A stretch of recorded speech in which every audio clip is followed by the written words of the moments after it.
Bonjour, ravi de vous retrouver sur 13 bis TV. Nous sommes ici dans la ville d'Olioul, au bord de la Rep. Je vous propose d'aller découvrir l'association Les Femmes dans la Cité et de leur beau jardin. L'association Femmes dans la Cité existe depuis maintenant 22 ans. Comment est née la nécessité de cette association ? Alors l'association Femmes dans la Cité est née en 1993. Ça a été la volonté d'un groupe de femmes qui ont voulu s'associer afin de mettre en place des activités en direction des femmes qui ont pour finalité leur socialisation, leur intégration au sein de la société, parce que les femmes sont des citoyennes à part entière. Et c'était surtout des femmes qui étaient soit habitantes du quartier Berthe, soit qui intervenaient professionnellement sur le quartier Berthe. Alors l'association Femmes dans la Cité accueille toutes les personnes désireuses de vouloir s'associer à notre projet, donc qui est de s'associer pour créer un mieux vivre ensemble par la promotion de la femme. Et on accueille aussi des hommes, que ce soit sur le jardin ou sur tout ce qui est aide administrative, tout ça. En 2001, on a commencé à proposer cette action pépinière de mots parce que c'était faire pousser les mots. C'était avec les ateliers alphabétisation que développait l'association. Et donc c'était tout ce qui se rattache au développement durable. Donc la culture se fait sans pesticides, sans engrais. Il y a, vous voyez là comme aujourd'hui, un café citoyen où on parle aux gens de la nécessité de protéger un petit peu la nature, de trier tout ça, tous les éco-gestes.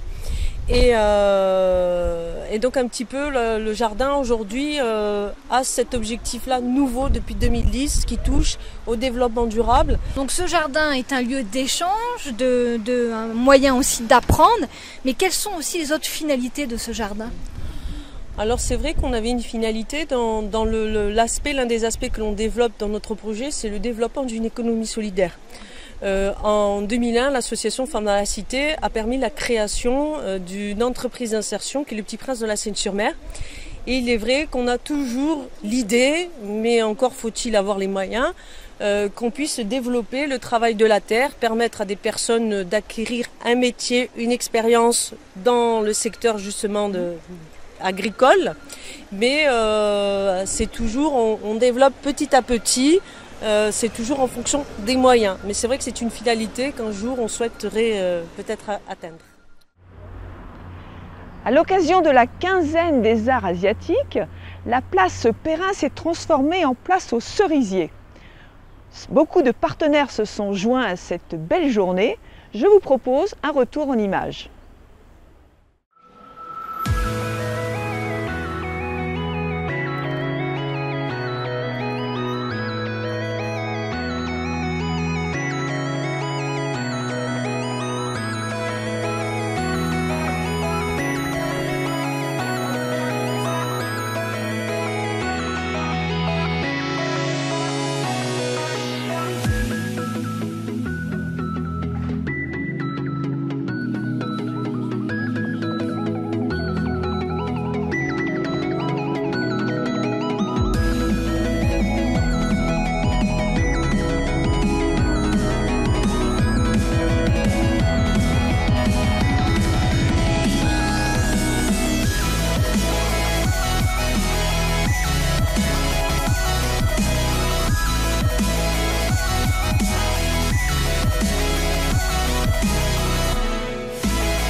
Le week-end dernier, à Sanary, l'association des Pointus proposait la virée de Saint-Nazaire.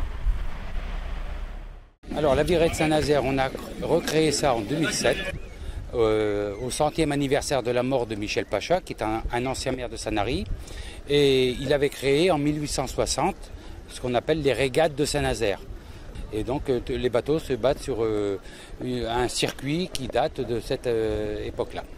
Il est organisé maintenant par l'association des Pointus de Sanary en collaboration avec la mairie, ce qui nous permet d'accueillir dans le port de Sanary 150 bateaux et de créer un petit village provençal tourné vers la mer qui accueille entre 35 et 40 échoppes.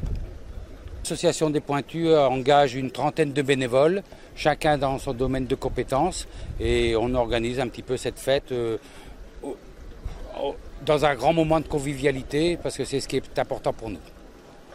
Alors l'association des Pointus de Sanary organise une vingtaine d'événements par an, une dizaine sur Sanary, mais on part à l'extérieur. Par exemple, mercredi prochain, donc dans 2 jours, on engage 27 bateaux sur Saint-Tropez et on emmène 2 petits bateaux qui font moins de 5 mètres, qu'on va emmener sur 2 jours, qui vont faire le baptême tropézien. Et on va faire une course de Pointus là-bas à Saint-Tropez, au milieu des grands voiliers. Pour le village, tous les ans, on essaie de trouver une originalité. Cette année, on a accueilli le bateau de Borgneufès, ce bateau pirate qui est monté sur le quai, qui accueille des gamins, qui leur explique un petit peu comment vivaient les pirates il y a 100, 200, 300 ans, et qui donne un petit peu un domaine pédagogique au niveau de la piraterie, de la flibuste, des corsaires.